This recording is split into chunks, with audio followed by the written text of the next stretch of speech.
Welcome to technical Zarar. इस video में मैं आपको बताऊंगा कि वर्चुअलाइजेशन क्या है, इसके बेनिफिट्स क्या हैं, हम क्यों यूज़ करते हैं अब वर्चुअलाइजेशन। तो उससे पहले वर्चुअलाइजेशन से पहले मैं आपको कुछ बताना चाहता हूं, क्योंकि 5-6 साल पहले मैं एक जगह पे जॉब करता था। तो वहाँ पे 7-8 सर्वर्स मशीन्स थी, यानी कि फ़िज़िकल हार्डवेयर मशीन्स थी। उस पर मुख्तलिफ़ सर्वर्स इंस्टॉल थे, सर्विसेज चल रही थी, डीएनएस चल रहा था, वेब सर्वर चल रहा था, उसके अलावा एप्लीकेशंस हमारी कुछ रन हो रही थी।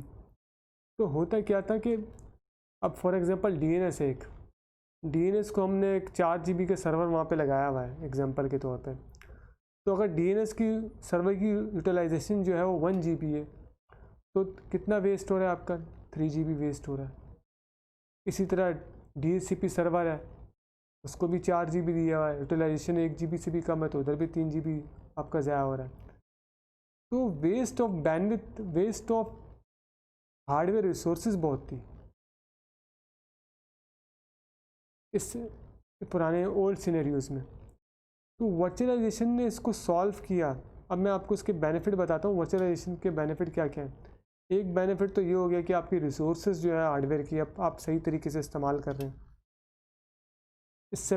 और आप और क्या कर रहे हैं, आप जो 10-12 सर्वर्स थे वो अलग अलग सर्विसेज जो है अलग अलग आप हार्डवेयर पर रन कर रहे थे। अब आप क्या कर रहे हैं, आपने एक वर्चुअलाइज सर्वर बनाया, उस पर मल्टीपल ओएस आपने रन कर दिए, लिनक्स हो गया, विंडोज़ हो गया। उसके बेनिफिट्स क्या हुए? मुख्तलिफ सर्विस आपने, फॉर एग्ज़ाम्पल आप डीएनएस सर्वर है वो आपने बना लिया, तो आप उसकी मेमोरी बढ़ा भी सकते हैं, उसकी मेमोरी कम भी कर सकते हैं। रन टाइम के ऊपर आप ये सारा कुछ कर सकते हैं। और इससे क्या होगा, वर्चुअलाइजेशन के फ़ायदे क्या हुए हमें? एक तो हमारी कॉस्ट बहुत कम हो गई। अब मैं आपको डेटा सेंटर की एक एग्जांपल देता हूँ। हमारे डेटा सेंटर पे कुछ सालों पहले हमने वहाँ पे 10-12 सर्वर लगाए थे, तो वो 10-12 सर्वर हमने रिप्लेस कर दिए एक सर्वर के ऊपर। वहाँ पे हमने एक वर्चुअल सर्वर लगाया, एक टाइप 1 का, तो 12 सर्वर हमने रिप्लेस कर दिए एक सर्वर के ऊपर। का बेनिफिट क्या हुआ? एक तो हमारी कॉस्ट बहुत कम हो गई, पावर कंजप्शन कम हो गई हमारी बहुत ज़्यादा। दूसरा क्या हुआ, एक तो लोकेशन के वो जो चार्जेस हमसे लेते थे वो अपने डेटा सेंटर पे फिज़िकल सर्वर्स के, वो भी एक बिल्कुल, यानी कि आप 12 सर्वर रखे, अब हमने एक सर्वर रखा, तो इसकी अमाउंट भी बहुत कम हो गई। इसी तरह हमारे ऑफिस में हमने एक सर्वर रूम बनाया हुआ था, तो वहाँ पे जो स्पेस कम हो गया, 6-7 सर्वर थे उसकी जगह हमने एक सर्वर कर दिया। और भी बहुत चीज़ें हमने वर्चुअलाइज़ की हैं। इस सर्वर वर्चुअलाइजेशन का टॉपिक है इसलिए मैं सर्वर्स की बात कर रहा हूँ। तो उसके बहुत बेनिफिट हैं वर्चुअलाइजेशन के। तो अब मैं आपको बताता हूँ हाइपरवाइज़र क्या चीज़ है। और हाइपरवाइज़र बेसिकली इस सारे प्रोसेस की जान है, वर्चुअलाइजेशन की जान है हाइपरवाइज़र। ये क्या करता है? हाइपरवाइज़र एक प्रोसेस है जो क्रिएट करता है, रन करता है और मैनेज करता है हम VMs को। ये 2 टाइप के होते हैं, एक टाइप 1 होता है और एक टाइप 2 होता है। जो टाइप 1 हाइपरवाइज़र है वो हम डायरेक्टली रन करते हैं हार्डवेयर के ऊपर, यानी कि डायरेक्टली हम हार्डवेयर पर रन करेंगे। उसके बाद जो है डायरेक्टली उस पर रन करने के बाद हम उसके ऊपर फिर VMs क्रिएट करते हैं। इसमें मैं आपको एग्जांपल दिखा भी देता हूँ। ये हार्डवेयर आ गया आपका, ये हाइपरवाइज़र आ गया, फिर उसके ऊपर हमने VM क्रिएट की। For example domain control create कर दिया, हम उस पर इंस्टॉल कर दिया, हमने विंडोज़ इंस्टॉल की सर्वर की, फिर उसके बाद डोमेन कंट्रोल कर दिया। इसी तरह ये दूसरी हमने एक OS बनाया, उस पर अलग सर्विस रन कर दी। इस तरह हमने इसको मैनेज करते हैं हाइपरवाइज़र टाइप 1 के ऊपर। इसमें माइक्रोसॉफ्ट का हाइपर भी आ जाता है, ये आप डायरेक्टली भी रन कर सकते हैं हार्डवेयर के ऊपर, और OS पे भी ये रन हो जाता है। ये माइक्रोसॉफ्ट की प्रोडक्ट है और ये विंडोज़ 2008 से स्टार्ट हुआ है, और ये जो माइक्रोसॉफ्ट की फ्री प्रोडक्ट है, यानी कि अगर आप विंडोज़ 2008 इंस्टॉल करते हो तो आप इसकी सर्विस इंस्टॉल कर सकते हो और उससे फ़ायदा उठा सकते हैं। इस तरह टाइप 2 है।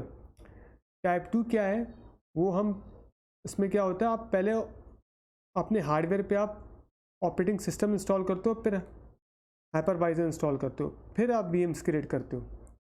फिर नीचे आते हैं एग्जांपल में, ये हार्डवेयर आ गया आपका, ये OS आ गया, इसको होस्ट भी कहते हैं। फिर उसके बाद आपने हाइपरवाइजर इंस्टॉल किया। हाइपरवाइजर इंस्टॉल के बाद आपने VMs क्रिएट की। तो ये दो तरीके हैं। और अब इनके बेनिफिट्स हम देख लेते हैं। बेनिफिट्स क्या हैं दोनों के? आप सोच रहे होंगे दो तरीके क्यों दिए हैं, इसके बेनिफिट्स क्या हैं। जो टाइप 1 है हाइपरवाइज़र, उसकी परफॉर्मेंस बड़ी अच्छी होती है, बड़ी ज़बरदस्त परफॉर्मेंस होती है। क्यों? क्योंकि वो डायरेक्टली आप हार्डवेयर पर रन कर रहे हो, ये रीज़न है। और सिक्योरिटी इसकी बड़ी बेहतर होती है, बहुत अच्छी सिक्योरिटी होती है। वो क्यों? क्योंकि वो भी यही वजह है कि आप डायरेक्टली रन कर रहे हो, आप हाइपरवाइज़र रन कर रहे हो हार्डवेयर के ऊपर। अगर आप टाइप 2 सेलेक्ट करते हो और आप OS, जिस तरह ये देख रहे हैं आप, अब टाइप 2 में क्या है, हमने हार्डवेयर के ऊपर OS इंस्टॉल किया, फिर हम हाइपरवाइज़र इंस्टॉल कर रहे हैं। अब यहाँ पे क्या इश्यूज़ आएंगे? अब हमने फॉर एग्जांपल यहाँ पे हार्डवेयर लिया, एक खरीद परचेज़ किया, फिर हमने उस पर OS इंस्टॉल कर लिया, विंडोज़ 2012 सर्वर कर लिया।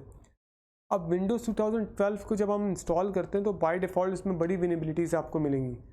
अगर आप एक विनेबिलिटीज़ का सॉफ्टवेयर उस पर चलाएंगे तो आप हैरान हो जाएंगे, बोलेंगे यार ये माइक्रोसॉफ्ट की प्रोडक्ट है और उस पर इतनी सारी विनेबिलिटीज़। जब आप उस पर सर्विस कोई रन करेंगे, माइक्रोसॉफ्ट की जो डिफ़ॉल्ट सर्विस आती हैं, तो आप उस पर काफ़ी विनेबिलिटीज़ होती हैं। तो माइक्रोसॉफ्ट उसके रिलीज़ करता रहता है और सर्विस पैक्स वगैरह, पैचेस वगैरह, तो वो सॉल्व कर देती हैं। लेकिन बताने का मकसद ये है कि टाइप 1 जो है वो काफ़ी सिक्योर है, क्योंकि आप डायरेक्टली रन कर रहे हैं हार्डवेयर के ऊपर और उसकी परफॉर्मेंस भी बेहतर है। अच्छा, टाइप 2 पर इसके बेनिफिट्स क्या हैं? टाइप 2 के बेनिफिट्स ये हैं कि वो उसकी मैनेजमेंट बड़ी आसान है। आप विंडोज़ 2012 इंस्टॉल कर रहे हैं, उसमें एक सर्विस आप इंस्टॉल कर रहे हैं Hyper-V की, आप बड़ी आराम से मैनेज कर सकते हैं। इसी तरह VMware वर्कस्टेशन है, वो आप यूज़ कर सकते हैं। अच्छा, इसका दूसरा बेनिफिट क्या है? ये लेस एक्सपेंसिव है, वर्कस्टेशन की कॉस्ट कम है दूसरी प्रोडक्ट से। और इसके अलावा जो है Hyper-V जो है वो माइक्रोसॉफ्ट का फ्री वर्जन है। तो आप विंडोज़ 2012 इंस्टॉल करते हो तो आपको Hyper-V फ्री मिलेगा, तो आप तो मैनेज कर सकते हैं। हम ज़रा ऊपर आए थे, मैंने कुछ चीज़ छोड़ दी थी। ये देखिए, ये मैंने एग्जांपल भी आपको दी है। माइक्रोसॉफ्ट का Hyper-V आप डायरेक्टली हार्डवेयर पे भी इंस्टॉल कर सकते हैं, सही है। और OS में ये फ्री भी है, यानी कि इसकी सर्विस इंस्टॉल करेंगे तो आप ये बेनिफिट ले सकते हैं।